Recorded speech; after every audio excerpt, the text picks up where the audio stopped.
Hello, good morning. My name is Osas. Welcome to the Karibani podcast. Today is one of a series of podcasts we will be having looking at cultural nuances in the African community. Today, our scope will be on health, specifically looking at cancer. Do not go away because we'll be talking about different issues that affect us as Africans living in the diaspora. For example, why do people find it difficult to do their health checks? What are these nuances that we have culturally, whether positive or negative, and how do they affect us? Don't touch that dial. Stay with us.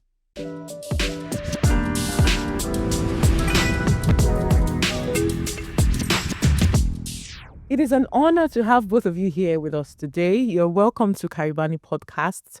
And I'll let you introduce yourselves. But before that, today we're talking about cultural nuances in the African community, specifically looking at health and a spotlight on cancer. And you're both cancer specialists. So I'll let you introduce yourselves and then we'll just carry on. Thank you very much for having us here.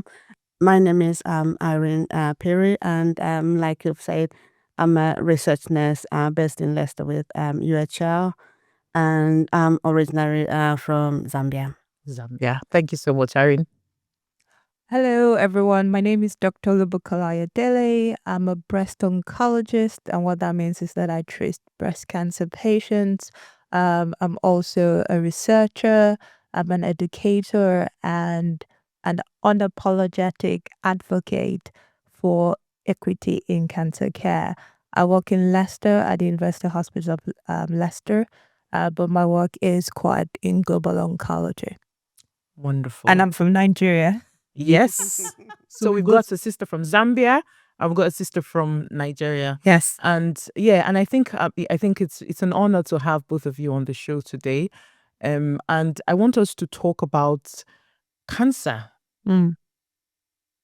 Cultural nuances and cancer. Because in the African community, when we talk about a nuance, so we have positive nuances and we have negative nuances. So first of all, let's start by talking about positive nuances. I for one of the positive nuances I know in my culture is when you see an elder, you kneel down. In Yoruba culture, you dobale to greet. Then the ladies kneel down and the men prostrate straight down.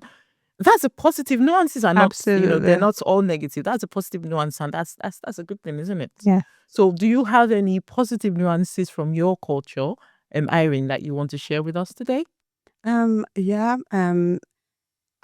first example would be like in my culture, if I come to your place, you serve me food, it would be rude if I say no to having any of your Gotta food. eat the food. It doesn't matter whether I've had food already from my home.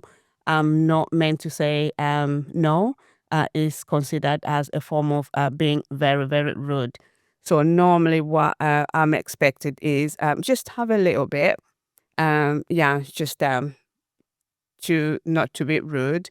And then again, it goes the other way. So when you served food, if I've had already food, I don't want to say no. I just need to pick just a little enough, say, that I can finish and not put a lot on my plate and then just nibble because I've had food already. So just pick enough that you can finish. Yeah. So I was laughing when you said that because you dare not waste. No, You do not I know. waste food. No. The eyes that they're looking at you. You mustn't Yeah, waste how the dare food. you? How dare you?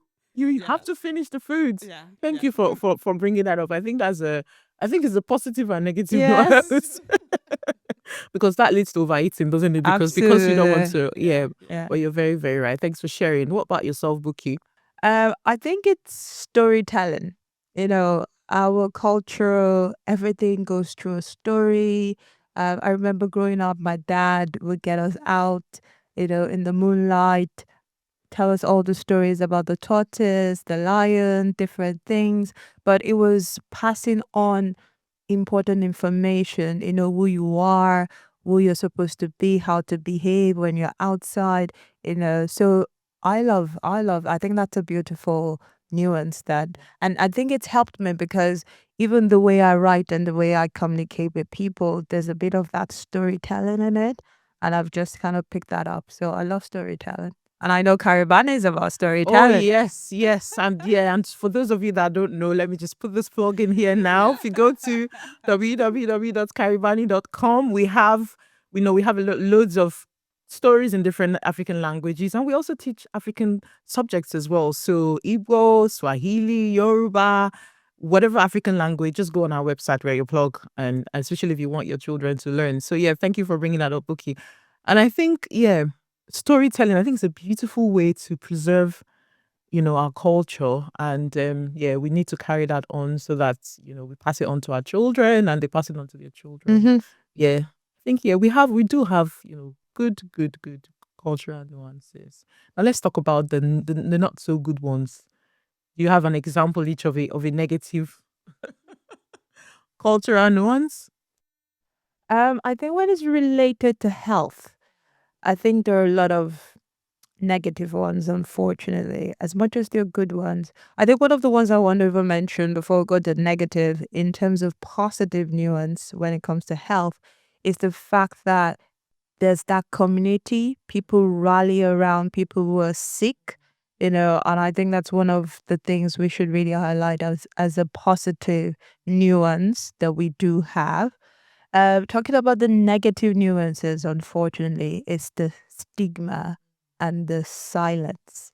I call it a culture of silence. Unfortunately, that has killed so many people because we feel like health is something that is private, which I understand. However, in the context of things like cancer, high blood pressure, diabetes, people are dropping dead every day. People know that there's something is wrong because as human beings, our body has been created to know when something is wrong. And a lot of times when you do ask people who come into the hospital, whether it's months later or years later, they will tell you that they knew this was going on for a long time. And unfortunately, it's that keeping silent and taking the time to present that makes things like cancer look like a death sentence, which it is not. So unfortunately, that's one nuance that isn't great.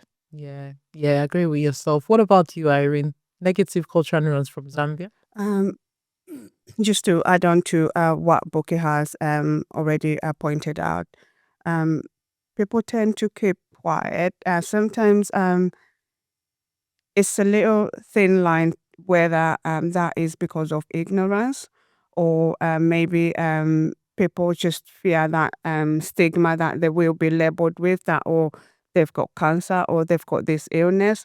So people tend to keep quiet. Yeah, but this is again where the whole thing of talking about these things so that everybody will be aware and these things can be spoken about. We do have a saying, I don't know whether it will make sense or not, but it goes like a quiet mouth is a closed destiny. Yeah. So if you've got a problem, whatever you're going through, whatever it is, speak to somebody, seek help. It's got different meanings. If you keep quiet, stay closed in, by the time you present, it's too late. You could have been saved, but because you've presented late. If I've got a sister here, I'd say, oh, this is what I'm going through. You may have a solution to that, but because I've kept quiet, I miss an opportunity for having help in good time. It could be something that could be totally be cured or controlled with better treatment, but because I've kept quiet, it doesn't help. So we need to speak up. We need to start encouraging people to speak up. Yeah. That's very interesting. Both of you have touched on. You called it the silence. Cultural It's the silence. cultural Yeah. silence, and then you said something about closed mouth is a closed destiny. And I think both of you are absolutely spot on because aside health, if you look at our culture, for some reason, I don't know if people see it as privacy. For example, if a woman is pregnant, I mean, I got a culture shock when I just moved here, and I was pregnant, and because the culture there is you keep quiet, and they say when they see you, when you start showing people, that's when people know. You don't go around telling people. And I got people asking me, "Oh, how far gone are you? What are you having?" And I was like, "Wait, what?" So it was quite a shock for me. People are not open about this thing. So you find that, for example, here when a woman is pregnant, she keeps it to herself for so long, and then she presents late to antenatal services when she should have registered absolutely long before. So I think the silence is not a good cultural nuance this that we is the have. one time I usually say when it comes to health is the one time silence isn't golden. Yeah. Because I know people say silence is golden, but when it comes to health, it is not. Why do you think people keep quiet? Why do you think people don't hold that thought? We'll come back to that. Chew on that for a minute. And I just want us to circle back a little bit to yourselves, like your personal selves. So, for example, you, Buki, you are you're an oncologist. Why did you decide to become an oncologist? Do you want to tell us? Great question. I think we've touched about this slightly in the sense that cancer is such a taboo word in the African community. Nobody wants to talk about it. And I remember when I thought about being an oncologist, I thought what it would bring. And I'm sure a lot of people were like, why? Don't you want to help people? I actually had people say to me, don't you want to help people? Because they don't see you being an oncologist helping people, which is such a difficult mentality. And we're hoping that would change. But back to the question that you asked me, I got into oncology because there's a purpose. One is we know that the outcome when it comes to survival in Black people compared to the white people is so stark, as in it's very bad, poor, despite the fact that Black people have lesser incidence of cancer. So what that means is that lesser number in terms of cancer, or lesser percentage, but the mortality, so the death bit is way higher, and it's all because of this late presentation. Okay. So I got into cancer space because one, I'm a Black woman, treat breast cancer, and then three, my mom died from breast cancer. Oh, wow. Yeah. So that in itself opened my eyes to see the need to talk. So I'm going to say something today in the sense that in my family, we have a family of doctors, my immediate family, my extended family. So my mom had doctors all around her. So I was a doctor. My elder brother is a doctor. Yet she kept quiet about what was going on with her for years. Oh, wow. And until it became something that we couldn't handle again. So if someone who is that educated, surrounded by doctors, could be quiet, you can see that we have a big problem in the African community. And not just your children. I know. That's very heartbreaking, isn't it? Because absolutely. Wow. And I was like, no, this cannot continue to happen to women. And I'm tired of waking up every day hearing about Black women dying or Black people dying when it could be prevented. So I said, I need to get into the space and use my voice. So so there's a heart. There's a heart behind this. It's not just a job There's for a you. purpose. Yeah, it's a because passion. my training, I trained in Nigeria, I trained in Republic of Ireland, I trained in Canada, and I've come from Canada here. And the question everybody asks is, why are you coming to the UK? Because everybody wants to go to Canada, basically, isn't it? But I say to them, I have a purpose. I've been sent here because I know that there's so much work to be done. Yeah. So you see, we're coming back to the issue of silence. Now, maybe Irene, you'll be able to answer, give us an answer. But first of all, why did you decide to be a research nurse? And then why do you think, why are we keeping quiet about, why are we not talking? I mean, look at Buki's, story. Her mom, two doctors, two of her children were doctors. Yes, And still she found it, she was not able to talk to them about it until it was too late. Yeah. Well, as for me, I decided to get into oncology. I had a godfather that we had known together the families for a long, long time. They were part of the family.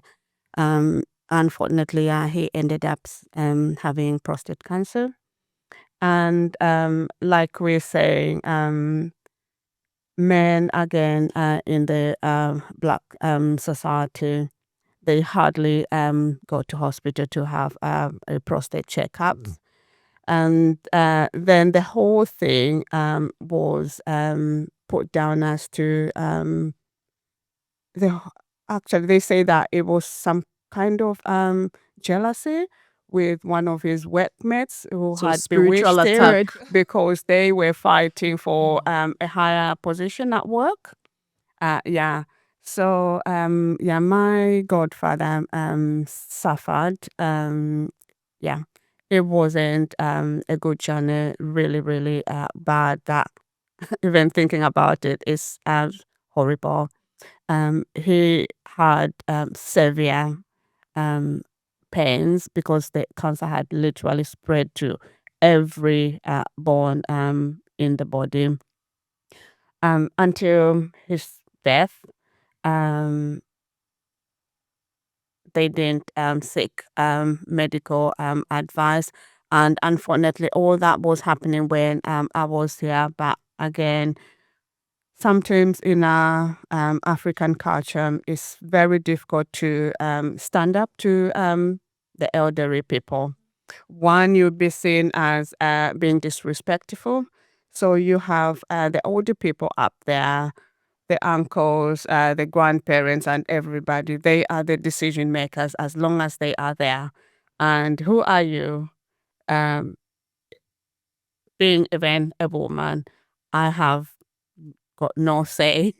Nobody will listen to me. So I dare even open my mouth because I'll be seen like I'm disrespecting everybody.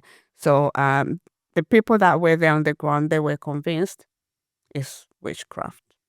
So again, these are some of the things that are killing our sisters, mothers, brothers, and uncles. We really need to be open-minded. Yeah, fine. We've got our own. Nobody's saying we get rid of our cultural beliefs and all these things. The two could be their side inside, but then we need to look again and say, okay, there's no harm. You've tried this, it's not working. Why not try the other? Go and see. Yeah, we need to be going to the hospitals, try the modern medicine, speak up. Yeah. So, yeah, some situations are really, really sad. Yeah. I mean, look at this. I mean, and to think that the three of us in this room, and I also have a personal experience as well. Yeah. My sister recently passed from cancer, and we did not get to know until 2 years after her diagnosis. So again, people are not talking. Why do we think that? Why is there silence? Why are people not talking? So I think one of the reasons is that, people want to protect their loved ones. I think people want to be strong. We've been told to be strong, whether you're a man, whether you're a woman in the African culture. Strength is something we desire, and strength is something that we celebrate. Unfortunately, we've brought that strength into the wrong place, and we don't have open spaces where people can be vulnerable. So nobody wants to be vulnerable.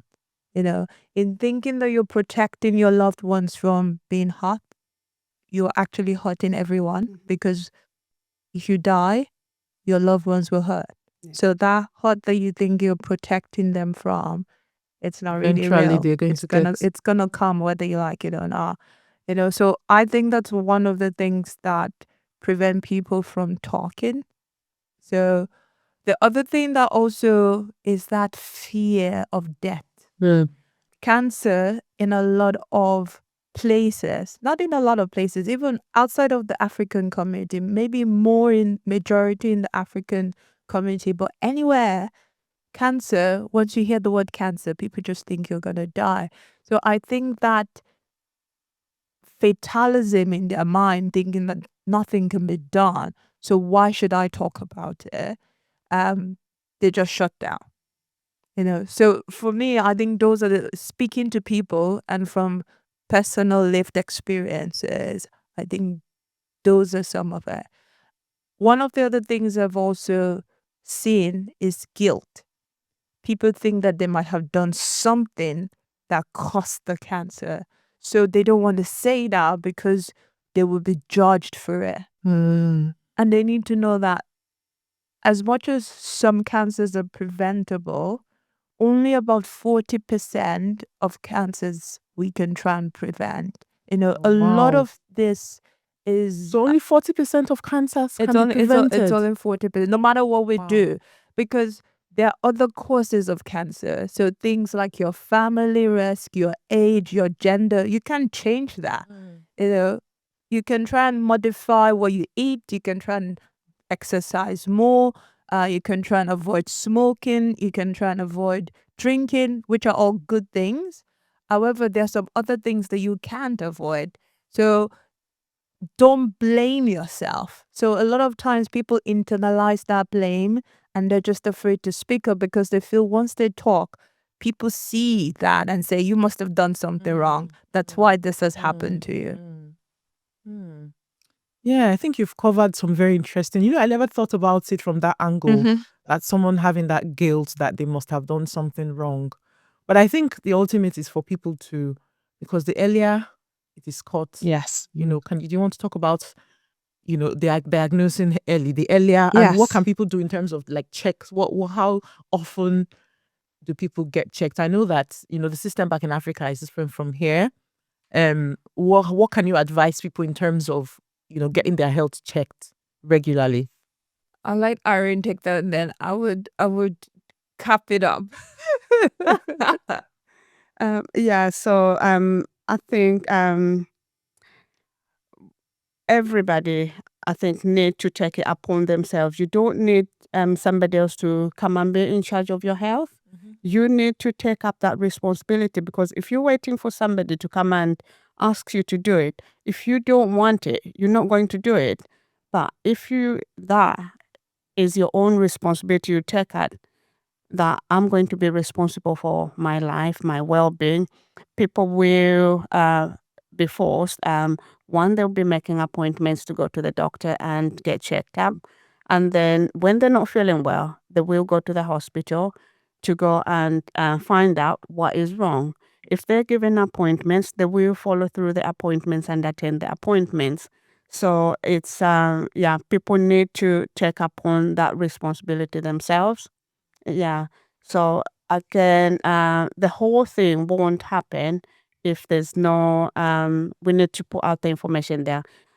Effective communication, we need to identify most influential people in the community. I can give an example of, we have the pastors, we have the community leaders, in schools and colleges, the principals, the headmaster. Those are the people that need to be brought on board, and so that they are the ones that are giving the information about the importance of health, people taking care of themselves, speaking up, seeking medical advice, because they've got more influence over the people. But as long as people are not aware about what they need to do, we can talk and talk and talk. It's talking, and then people are taking action slowly, one day at a time. 1, 2 people will start changing, and then everybody in the end, they will know what they're meant to do. Yeah, and I think that's the reason why we're here today, to talk about these issues and to address them. And just touching on something that you said about, awareness. One of the things that we do back home in Africa is we self-medicate a lot. You have a headache, you go to the pharmacy, you get Panadol. You have a headache, you go to the pharmacy, you get antibiotics. People abuse. People abuse. Drug abuse is so much. Self-medicate. Oh my God. You find that a lot of, elder ones have kidney disease because they've taken so much painkillers. So it's a different system here, isn't it? It's a very, very different system here. And I think it's important that people have that self-awareness. Be aware of yourself, be aware of your body. If you are not feeling well, I know that people would say, oh, the system is, there's loads of weight, you bring the GP, but, be persistent. You know your body more than anybody else. And, if if you feel that there's something wrong, go to the doctor, the hospital, and, speak up and get the support that you need.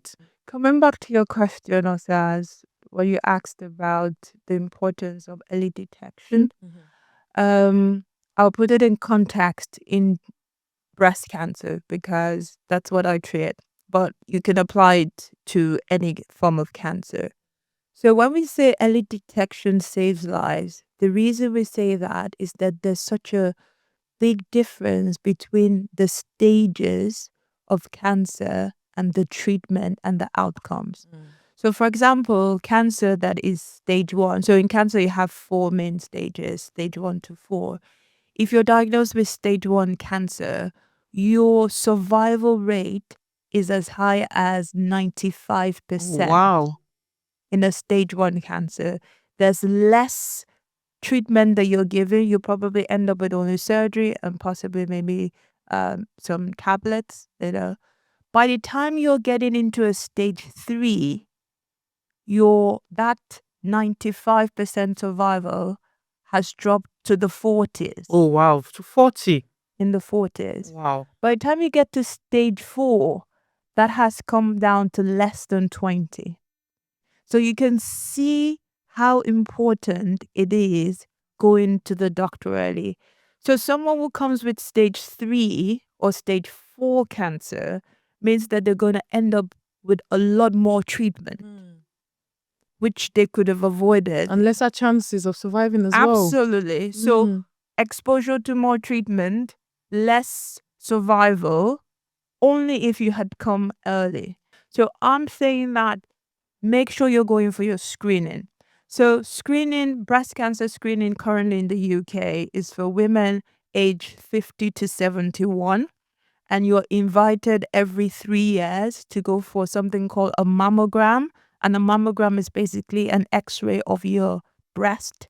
Okay. So what about those that are not up to 50? Exactly. So this is what I was saying earlier on, that screening is flawed. However, it's what we have. So you need to still take advantage because we know that even what we have right now, people are not taking part of. So there's that. But you're right. So especially in Black women, they tend to present earlier.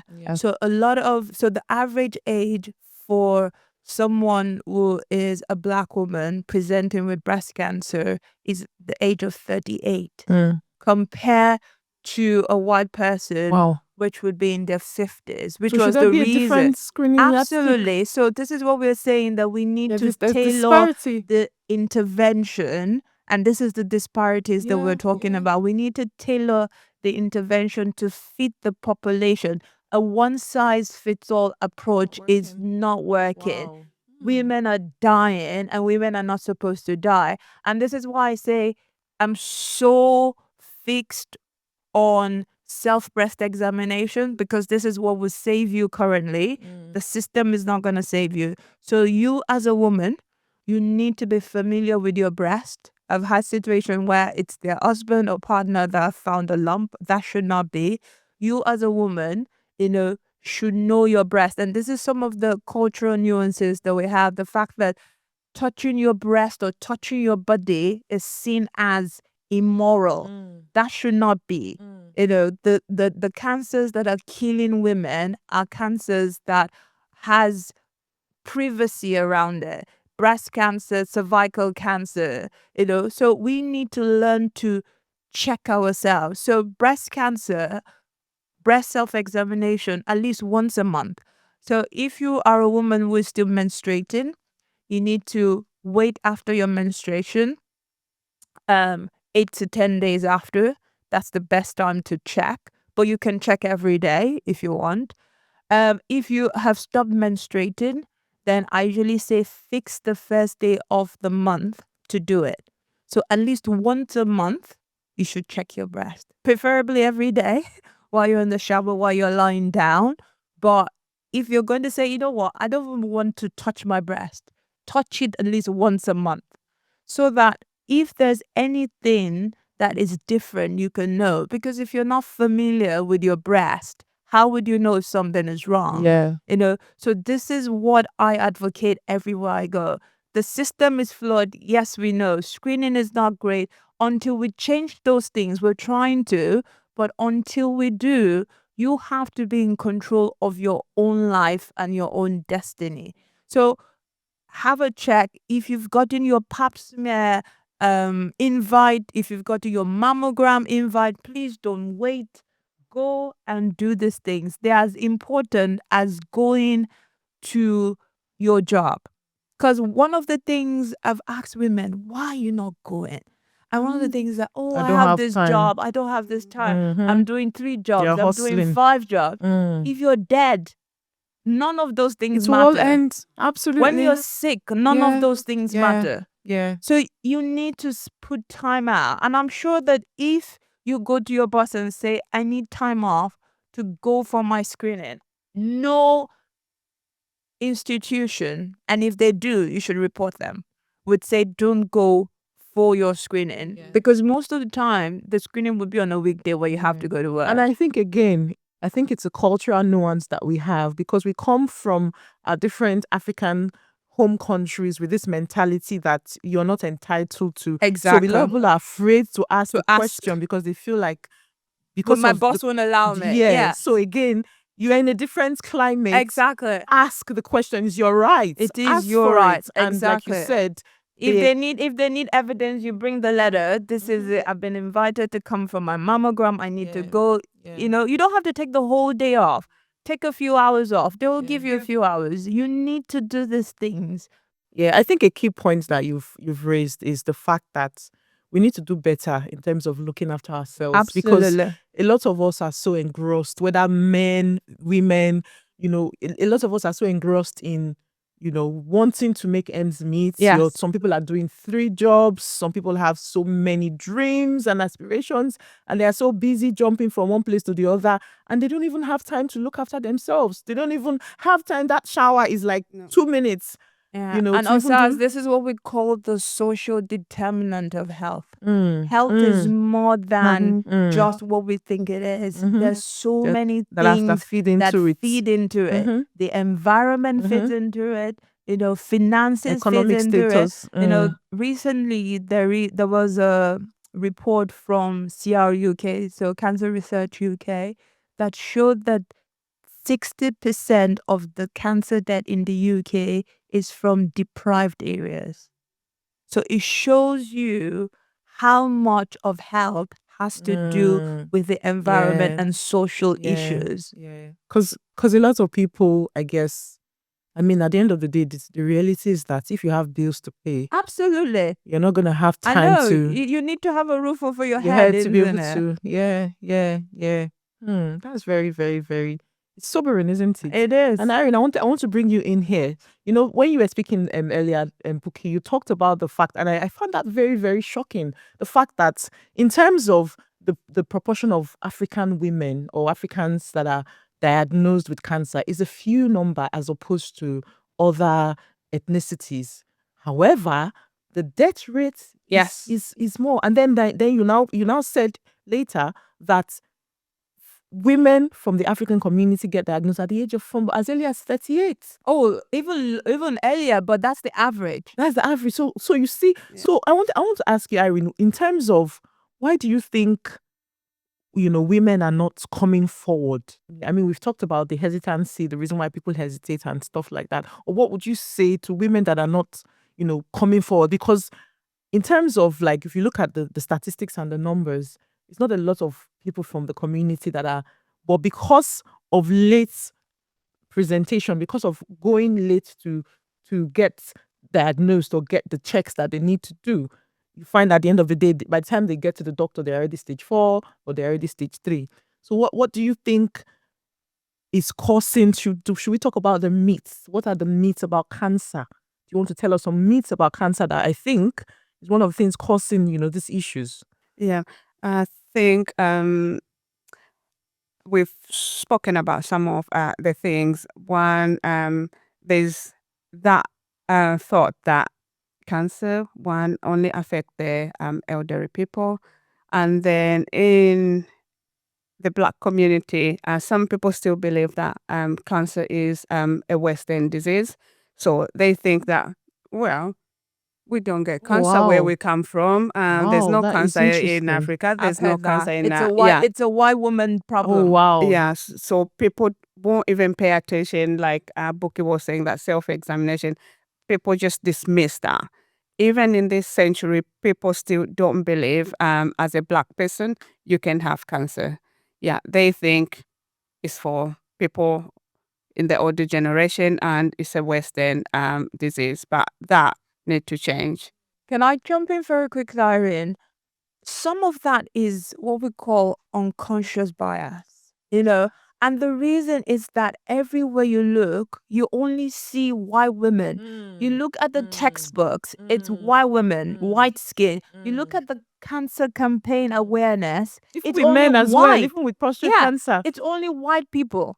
So people, why should they think that it happens to them when you haven't shown anyone that No looks like them? evidence. And that's You know? because those people that look like them are not speaking up. Exactly. So that's the unconscious bias. So they just say, oh, yes, it's white. It has to be a white person. You go on the internet, you want to see what breast cancer looks like in a Black person. First You're photo. struggling. Yeah, I agree. You can't see representation. And this is what we mean by representation.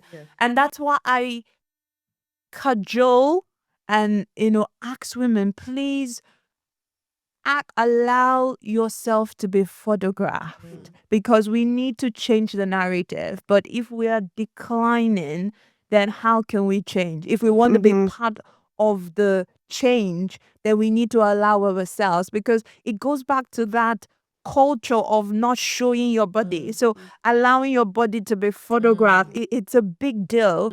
For it's not easy. A white person, showing skin can come natural. You see people in bikinis. It's very rare to see Black women in bikinis. If they are, you'll have a shawl around them or something. There's a covering. And it all comes with that culture. And same, not just in Black, in South Asian community, this is kind of similar as well. And that's why you do have some similar outcomes. But it is that, allow yourself to, because if we say we need to change this narrative, then we need to do something. Yeah, it we need the calls for data. action. Mm-hmm. And we need to be part of those people that will change it. So we need to see what breast cancer looks like. And that's why when I go, I don't show a white breast. I'm showing a fungating mass from a Black person, so that you know what it looks like. I'm showing a rash on a Black skin, so that you know. Talking about myths, one of the things that we think is that if there is no pain or if there's no symptom, it means that there's no cancer. That's wrong, because it could be there, and that's where screening comes in. A lot of times people think that screening is when they have something is wrong, or when something has shown up. That's not what screening is about. It's a preventive Screening measure, is isn't it? preventive. Screening is so that you don't know that there's anything and they catch it. It's something called incidental finding. By the time you have symptoms, something is wrong. You cannot wait. I've had women say, oh, I saw a lump 5 months ago, but because I have my mammogram coming up in 5 months, I waited. No. No. So it's little education like that. Yeah. That once you're symptomatic, it's a different ball game. Screening is prevention. Same with prostate cancer, cervical cancer, that's why you do a pap smear. It's all a screening, so that if there is something that has just started, if there's an abnormal cell, it can be picked up and dealt with quickly. And in terms of research, because you're a research nurse, Irene, in terms of research, what would you say? So now we're talking general, not just, women, African men, African women. What would you say the uptake is in terms of people from the African community submitting themselves to be, used as research, so that we can, because one of the things that I realized when I moved here is that, like you said, we don't have a lot of data on, every single thing that we have in terms of health has been structured with the, no offense, but the Caucasian white man. So BMI, every single thing. And the other day I was with some of the guys in the research, Leicester Research Institute, and they were talking about the fact that, they don't have, they need. So what's the uptake? It's sad enough. The numbers are very, very small. And sometimes in some of the studies, hardly any ethnic minority. And yes, and to talk of the Black community taking part in clinical trials, 1 in 1,000. Oh wow, that is really bad. It's very. It's all people think that taking part in a clinical trial, you've been written off, you're being used as a guinea pig. That is not true. Yeah, a lot of the clinical trials that we do, they've got the best treatments that they're bringing forward. Which when we do carry out the studies, and you see how people are responding, it's so encouraging. People need to take up clinical trials. If you have been offered by their oncologist, they need to take up the clinical trials, because if they don't take up the clinical trials, they are missing a chance to have the latest treatment that is being offered. Most of these treatments offered in clinical trials, they're not out there on the market. So they are missing an opportunity to have some of the best treatments that are still not on the market there. Okay. Yeah. How do you convince me? Because I just remembered now. I had a letter through my letterbox the other day, and it was calling me to be part of, I think it was blood pressure. They were like, oh, we need, and I just literally, I just flung it. I was like, nah. So and I think, like you said, and I think there is legitimate reason for us to have this unconscious bias. There's legitimate reason for people to hesitate to be part of research because of history, because of what has happened. There's a lack of trust because of what has happened historically to our people. I mean, the lady that's was it the person that the blood, was it a blood that was used for hello cells? There's that story. There's loads of. So what can you say to convince me? So let's start from me.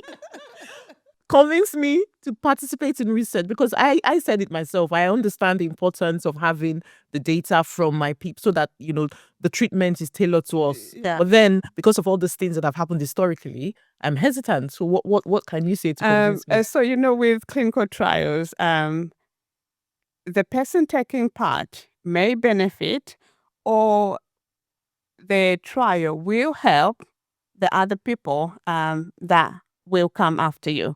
So if you're not taking part, how do you expect better treatments to be found for the people that will come? Think about your children, your grandchildren, your great-great-grandchildren. So it's through clinical trials. Everything, even when we talk of the penicillin, all these things, even paracetamol at one point, there was a trial before they thought about, paracetamol, we can give 1 gram to an adult, we can give 500 to this. So everything has to go through some sort of a trial process. So in future, if we want better medications, better health, trials have to be there. So if you feel, this is not for me now, think about your children, your grandchildren, and you definitely don't want them dropping dead because they've got undetected blood pressure. It's about paying it forward. And sometimes at the trials, you find that they will take people in two categories, especially the ones that don't involve treatment. People that are symptomatic and people that are non-symptomatic. So, I mean, people that are being treated for high blood pressure and people that are not, and they are just trying to compare and see. And sometimes you find they will say in breast cancer, they will collect blood samples in people that have got cancer and people that haven't got cancer. They're just looking at the changes to see in the cells structure what is happening, and then they can follow a trend to see actually these bloods were fine until they started going on, and then it helps the companies to develop the treatments that in future maybe we can have a tablet that can stop There has causing to cancer be. or anything. Who knows? Yeah, there has to be, because the rate Yeah. at which you hear this one died, what happened? Cancer. It's becoming, it's getting, I think Yeah. there needs to be, medicine needs to wake up and, So, on the issue of trust, we should not undermine how important that is. So, having representation in the workforce is really important, because if you see a fellow person that looks like you and they come tell you about a clinical trial, you're most likely to believe because you feel like they have your back, So that's important. Number two, we need to explain the reason why it's happening and the need for it. So, like Irene said, it might not be beneficial to you now, but it's beneficial to who is coming. So you're paying it forward. Number three is that to let them know that things have changed. So the regulation on clinical trials has improved. So it's very strict. You can have trials. Trials are one of the strictest. Sometimes they actually frustrate us that run the trial on how strict it's become. The ethical people sitting to make sure that, things that happened before doesn't happen again. So there are rules and laws that govern trials, and it's important speaking to someone on the street or someone, a lay person, to explain all of this to them. So I believe that education is important. So and encouragement is important, because if you're on a trial, the truth is that it will be more times in hospital, whether you like it or not. And if we're already talking about people not having time to go for a simple screening, if they have to then leave their work and come and get involved. So it does take a lot of effort, but it is needed effort. Thank you so much. And if you're just joining us, this is the Karibani podcast. My name is Osas, and I'm here today with two delectable ladies from the University Hospitals of Leicester. I've got Bukola Ayodele. She's an oncology consultant and from Nigeria originally. And I also have research nurse Irene Fury here from Zambia as well. And we are looking at cultural nuances, specifically African cultural nuances, and we are mirroring in on health, breast cancer precisely. So we've been looking at cancer, why we have hesitancy, what the negative cultural nuances is. Earlier, we talked about positive cultural nuances as well. And I just want to take us back to myths when we talked about, myths about breast cancer. And I want us to talk about this. I think it's very, very important. Health or treatment and faith. You hear a lot of people say, no, I think there are two strands. The first strand is any little illness, it's an attack from the village people. The village people have thrown an arrow, so they begin to go spiritual. And then the other angle is, this sickness, God is a God that heals. I mean, do not get me wrong, I'm a person of faith as well. But you find that a lot of people, they pray and fast and they do not take their medications. Some people even say, my pastor said I shouldn't take any medication. And if you're out there, you're a pastor, I'm sorry, you are irresponsible if you say that somebody should throw their except you explicitly heard from God. But on a more serious note, what do we think? What do we think about these things? It's a big problem. It's a big problem, but it is there. And we just need to find ways we can try and improve the problem. I think, like I said, it's a culture. You know, a lot of people believe they are pastors more than anything. And I'm not saying you shouldn't. However, your pastors are not trained in certain things. You know, God has given knowledge to your oncologist or to your healthcare professional for a reason. And these people have gone to school to learn on how to help you. And there's nothing stopping you doing the two. So I'm a person of faith, I'm born again. And I tell my patients, you know, put your faith to work that this treatment I'm going to give you is going to work. Because this treatment doesn't work for everybody. So you put your faith in that you will be the few that this will work for, you know? So that's one way to direct your faith rather than say, oh, I'm not going to have anything, you know? Because then by the time they do that and they come back when it's very late. And then people will be like, well, I told you, you know? So also, cancer is not an attack. You know, people need to realize that a lot of things need to happen for cancer to develop. A lot of it has to do with your immune system, you know, and we will talk about some preventive measures because you need to have a healthy immune system. But one of the things we don't talk about very much, which I want to mention in the Black community, is chronic stress. Chronic stress is such a, how should I say, gasoline for cancer. Oh, wow. And this is what is killing a lot of people in the African community. We not stopping to rest, constantly on the move, you know, also harboring bitterness. Tell me about that. Harboring bitterness, you're putting your cells under constant duress and pressure. Your body is being flooded with cortisol, causing inflammation.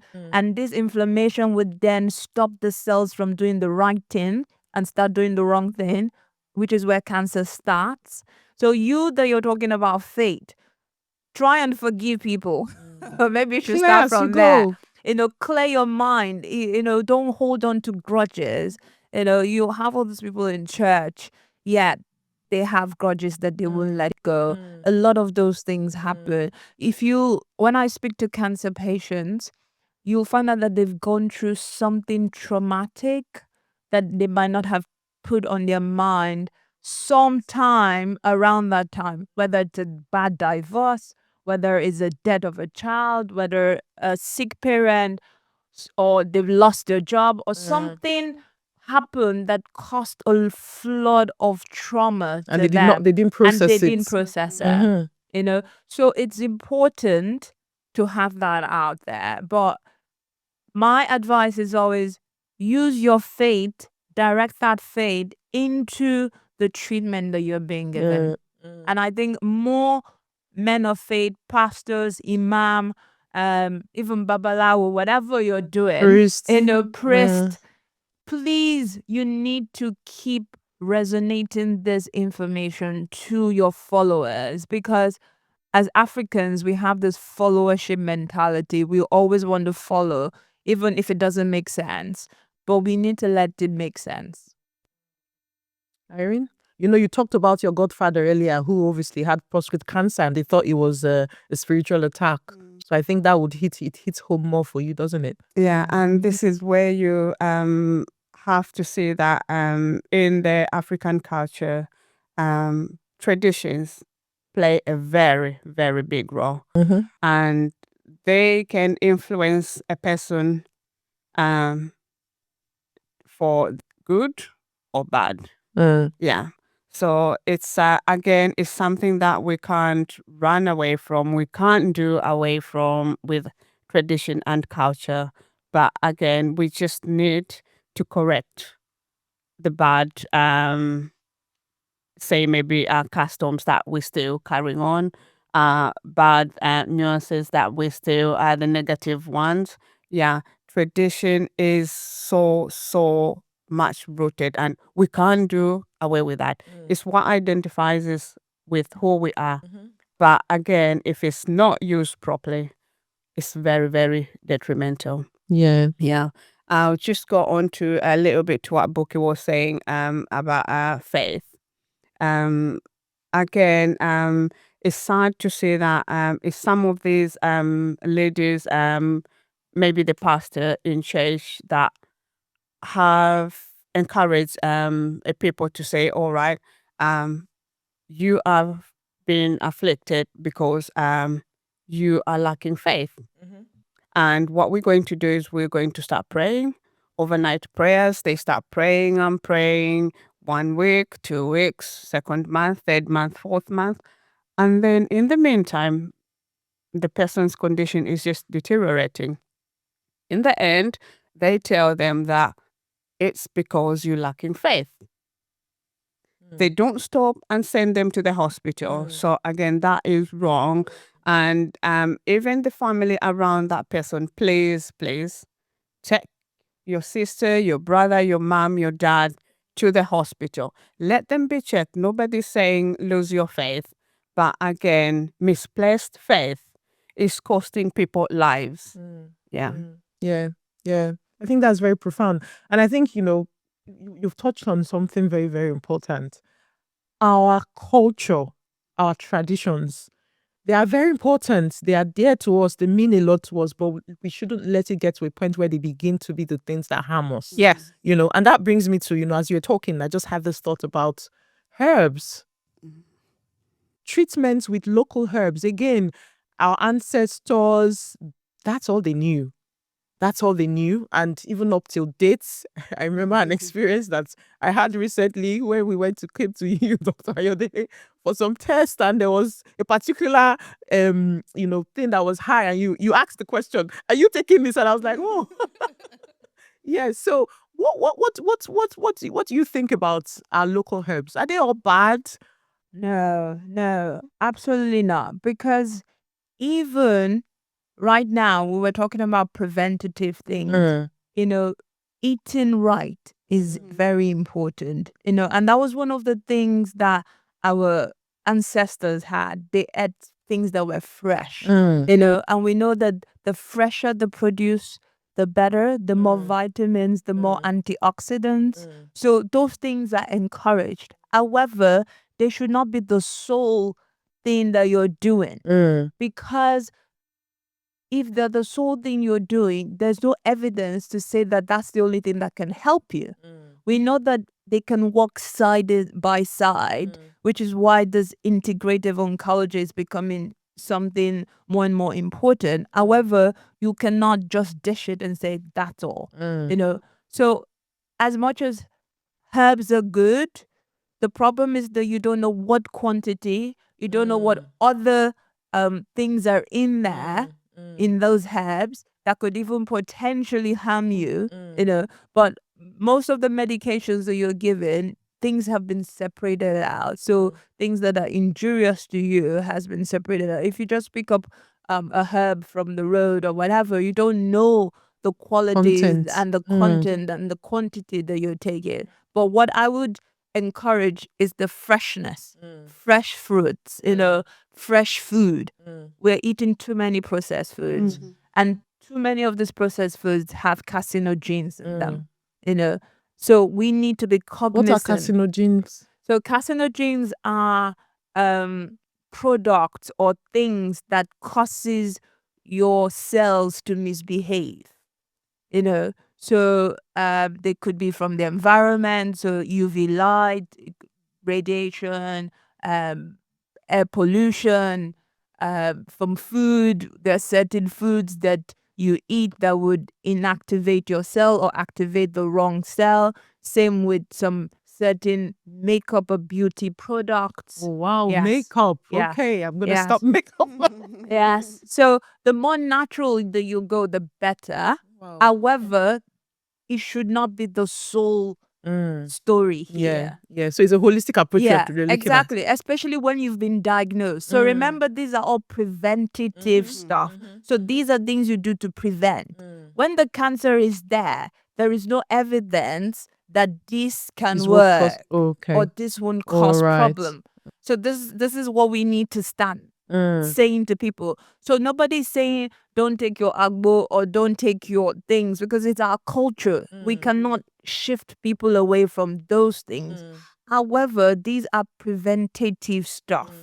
When someone has been diagnosed with cancer, please listen to the specialist, because they've been trained And they know. what's right. Yeah. Okay. So in terms of prevention now, let's move, we've talked a lot about, the cause and the things that are happening. What's you've Buki, you've talked about food, what we eat. Our African foods, are they the problem? Because you find that a lot of times people say, oh, palm oil is evil. Oh, cassava is bad. Carbs. So what's our foods the problem? What is the problem? I don't think the African food is a problem. If you look at it, a lot of it is organic. It's the best. Yeah. If African food was the problem, we would have had an higher incidence. Remember, I'm telling you, we don't have a higher incidence of cancer.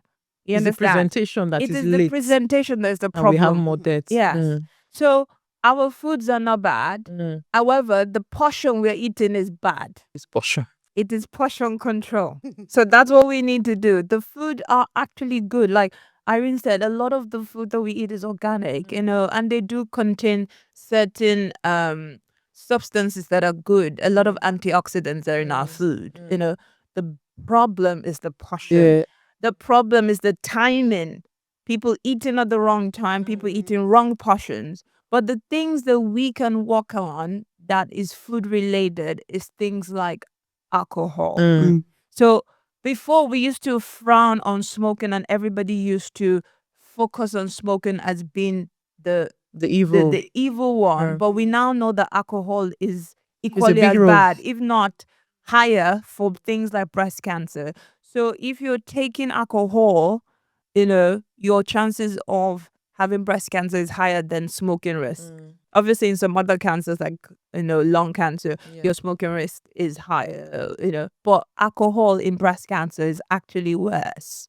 And one of the changes that we are trying to make as a policy reform is putting on labels on alcohol products the way we have it on cigarettes. I agree. So good people idea. know their risk. Nobody's saying don't drink, but if you're drinking, know that you're drinking at your own detriment, rather than say, oh, but I didn't know. So those are the things that we should do. So it's not our food that is bad. And I think another cultural nuance that we have, which is very, very bad when it comes to food, is, for example, you serve a plate of food, and then if you don't have, so if someone comes to visit you and you serve them food, and if you don't have like 6 pieces of big chunks of meat at the top, you just imagine someone comes to visit you and you give them only one chicken drumstick. They look at you like, this person, what back kind of to the portion. yes, This is back to so portion. so it's all about portion. yeah, but that's the the notion we have. I think one of our expressions of wealth in Africa is in your food. Yes. Is in how much is on your plate. On your plate. So I think we need to reorientate ourselves and say, and it's also overeating. We talked about it earlier as well. You're giving food because of the thought about not wasting the exactly food. You finish it despite the fact that you're full. And I've gone through a weight loss journey. And one of the things I did for myself is I changed all the plates in my house. So I do have big plates, like the big flat plates, but only for visitors. I don't use flat plates anymore. I use a small bowl because of the portion control. So these are little changes that we can make that can help us. Exercise is a big thing. We need to get moving. In Africa, we're so used to that opulence of wealth. Again, You want to go down the road, you're going to use your car. Drive, You need to walk. We need to learn. It has to be part of our lifestyle. We see someone riding a bicycle, you say that's a white person thing, because or is it poor man's or a poor man's thing. But these are things that help your health. Yeah. So these are the things which should be encouraging. Yeah. Taking walks, Yeah. riding, going for simple. Don't just sit in the house. Yeah. You wake up in the morning and you're in the same spot. Exactly, the same spot. Just learn to move, learn to do playful things that help. I'm a part of a WhatsApp group where we like work out and encourage it. And every day I say to them, we are not created to be, we're created to move. And I ask, have you moved today? It doesn't have to be a lot. You don't have to do. I mean, the doctor recommends 30 minutes high intensity, the one that you sweat. Not everybody has the time. Yes. But just move. do something. Go up the stairs. Walk. And on these days, we have technology. You can go on YouTube. There are loads of videos. You can play and, exercise. But going back to food, I think, again, in terms of one of the things I realized when I moved here was that, in Nigeria, for example, when you serve food, a typical plate of food is a big bowl of rice and then one meat on top or 2 pieces of meat or whatever. But when I moved here, I realized that that's absolutely wrong. Because that's carbs overload. Exactly. Because what your plate should be is half of it should be vegetables and the carb, the rice should just be a side. Yes. So the side is the main meal for us. Exactly. So I think that's one thing that we also need to look at and change and begin to reorientate ourselves and our children as well. This is what I do when I make food for my children. I always give them salad. They complain. I'm like, you have to eat it, because let it become part of the lifestyle, understanding that the way our plates, is very important. It's not just having that mountain of okele or I'm talking about salad. I just want to bring something. So have you seen Nigerian salad and Oyibo salad? What we call salad in Nigeria. Someone was making a joke the other day that our own is salad. The other one is salad. Because it's very light, it's just our own. There's it's heavy. All sorts of things inside that side. It's a full meal. So and then people add it in addition to exactly. And I think one of the things also in terms of food is we underestimate calories. Yes. Yeah. So for example, someone will tell you, "Oh, I've been in traffic all day. I've not eaten. I'm so hungry. I only had a snack. I had 2 meat pies and 1 gala." That's snack to them.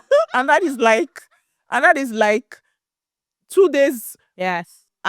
Calorie allowance that you've had as a snack and you're still hungry. So I think that's it. When it comes to food, it's not that our food is bad. We need to reorientate ourselves to food. Like we said, the oil that we use sometimes is too much. We need to palm oil is good. It's the quantity. So we need to reduce those things. We need to be more conscious. About the sugars we eat, about the salt that we're taking. Yeah. So it's all of those things that add up. Yeah. So I think advice is that we should not run away from because we love our everything food is foreign. Healthy. Yeah, our food is not the problem. I mean, we have a lot of fermented food, cassava, which is we make that gari, which is fermented. Even our vegetables, we have loads of rich. Okra is such a good vegetable. People don't understand the benefits there is in okra. Okra is one of the most powerful vegetables that we have. And these things are quite, they're affordable. Yeah. As opposed to a lot of processed food. And, sometimes we think we are caring for our children and then we pump them up with crisps and all these things, which again are not good for them. Because it's easy. I get it is easy. Yeah, it's easy fast to say. food. Stop talking. It's easy to say, go and get the crepes there. Go and get this than cooking. Yeah. I think one thing that will help is one thing I do is batch cooking. Yes, I do that as well. Batch cooking, that is already available. My weekends are for bulk cooking. I have prepping. Food because the truth is that if you don't have food in the house, the probability that you always junk go to is higher. bad stuff. Okay, all right. Now let's talk about ways in which we can encourage people to begin to talk. At the start of this conversation, we talked about the hesitancy. We talked about the silence culture, the culture of silence. What are the things that we can do? You and I, the African man on the street or woman on the street. What are the things that we can do? We're living in this environment. What are the things that we can do? You mentioned things about, it isolates you socially. The other day, was it just early this week, I had a chat with a lady. she's white, but she's a survivor of breast cancer. She wrote a book, Get on the Bus, and or Get Off, one of something about around that. And she was talking about the fact that when you're going through the process, it's isolating, it's traumatic, So what do we do to get these conversations going? What do we do to get people not to be ashamed of having these conversations? It's about demystifying cancer. That's what we need to do. And how to do that is to get the conversations in early. We talked about how culture has been passed on to us. We need to look out for our young ones. We need to look out for the upcoming generation and pass this on to them. When I came into this country decades ago, one of the cultural shocks I got was I was on the bus one day. I've never met this man before. And he just started talking to me and saying, "Oh, I'm going for my colonoscopy tomorrow. My this has this. My brother has this mental health." And I was like, "Oh my God, what is this?" You understand? But the culture, it's okay for them to talk. It's a normal thing. So that's what we need to learn. Start these discussions early with our children so that it becomes normal to them and it doesn't feel strange. The reason why it feels strange to us is because no one talked about it. So if we start this conversation early, it would then not normalize become it. exactly. And then that way we have removed the fear and the taboo and the stigma. So it's okay. You and your friends are out on a lunch. You can easily say, "Oh, I've just felt something this morning." You've shared rather than be shrouded in fear. What is going on? So you've made it normal. I've said our great ways. We always talk about. We always just did. We go to the salon. We go to the barbers. We should not be talking about other people's problem. We should be talking about when last did you go for your mammogram? Have you gone for this? How are you feeling today? How are you feeling today? Let's normalize those conversations. Have you had your PSA check? Yeah. I think the other thing again, it falls to how we were brought up. So we were brought up to you just listen. You don't ask questions. You do as you are told. If you haven't been spoken to, you don't talk. You can't. Your mom will, like our kids here. If you say, you can't do that, my son will stand and say, "Why?" Yes. Or because that, but suppose I do this, why can't I do that? Why can't I? Yeah. So that is how things should be. We were brought up not to ask questions. anything. Yeah. So even when something you feel something's not right, but because we were brought up not to ask, we were brought up not being inquisitive, not being nosy, not wanting to know. So that is what need to change. Yeah, we need to have. I think I agree. We need to have these conversations with ourselves. We need to talk. Yeah. And for some reason, I just remember when you were talking about, people that are religious, how people hold a lot of bitterness inside of them, and how people. And it's a truth. It's a health. People do not understand how holding a grudge or just keeping. Let's clear as we go. I think it's important to clear as we go. Have these conversations, and I think just being human together.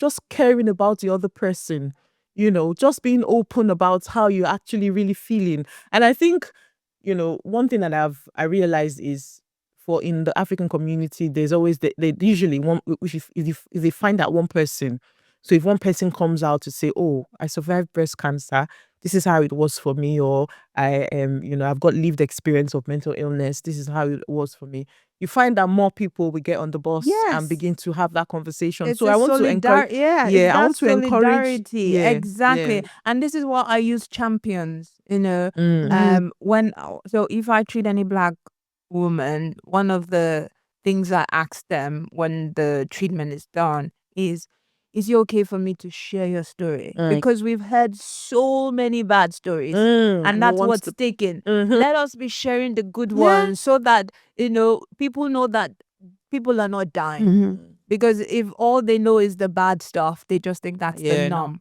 So these are the things. So I think we need to pioneer these champions to share their story. So please, if you're out there, A woman, a man, if you've had prostate cancer. I know we've dwelled a lot on breast cancer today, but if you're a man, a woman out there, and you're a survivor of Any cancer, cancer at any all, form of cancer, please. you're from the African community, please take it upon yourself. Find us, be a champion. We will support you, however you want to be supported. You I guess can I share your stories. Yeah. Please do Yeah. contact us. Yeah.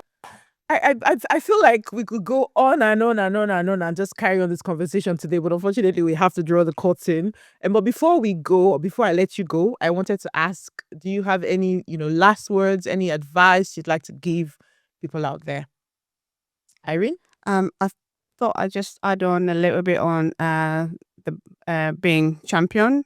I think it's very important. If you've realized in African background, if somebody's got a problem, something's going on, I may know, but because Buki hasn't said anything, I may be struggling how to bring up that conversation. I will wait until Buki talks about it. So the person that's got a problem, if you come out, talk to somebody, break the ice, like you're saying that you find a lot of people will come on board. So the people out there, if you going through some problem, like they said, you are a cancer survivor, please speak out, speak to a friend. It may be in church or anybody. Just try and encourage somebody. Once you speak out, you've broken that ice. People may know, but they won't talk about it. They're not going to approach you because they don't know how to go about it. One, they may be thinking, oh, I don't want to offend them. What am I going to say? It's the struggle finding the right words how to ask. I may say, oh, how are you getting on now? How are you feeling? You may turn around and say, who told you?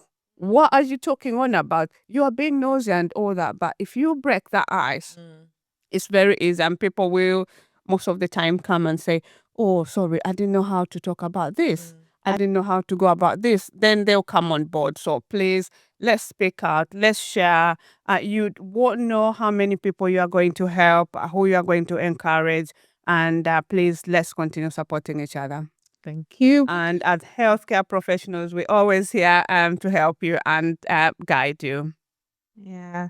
No, absolutely bang on, Irene. My appeal, or what I have to say, is that I understand your fear. To everyone listening, I understand your fear of judgment, fear of what you might hear, fear of the unknown. But staying silent does not protect you. It holds you back from getting the care and the love you deserve. And you need to love yourself. Speaking up is not a sign of weakness. It's not you being weak. You pave way for others who might be afraid to speak, and you're worth fighting for. So just learn to speak up for yourself. If you trust your body, if you feel that something is wrong, please don't wait. Normalize going to your GP. I have colleagues that headaches, they're back to your GP. We would have a headache with taking paracetamol. That's not right. That should not be your first point of call. Learn to love yourself. Thank you very, very much. Okay, so we could go on and on, but I'm afraid this is where we have to draw the curtain. But before I let both of you go today, I would like you, because you're on the Karibani podcast, and we're all about celebrating the African culture, can you please tell me how you say goodbye in your different African dialects? Irene? Shalen Pomkwai. Shalem Pomkwai. Buki? Odabo. Dabo. So thank you so much. If you're watching us on YouTube, please like, share, and subscribe. If you're listening on podcast, come back again. And like I said at the start, this is one of a series of podcasts we'll be doing looking at cultural nuances. Today we looked at from the health perspective, and next we'll be looking at cultural nuances from the education perspective. You're watching the Karibani podcast. My name is Osas. Have a good day. Thank you. Bye. Bye.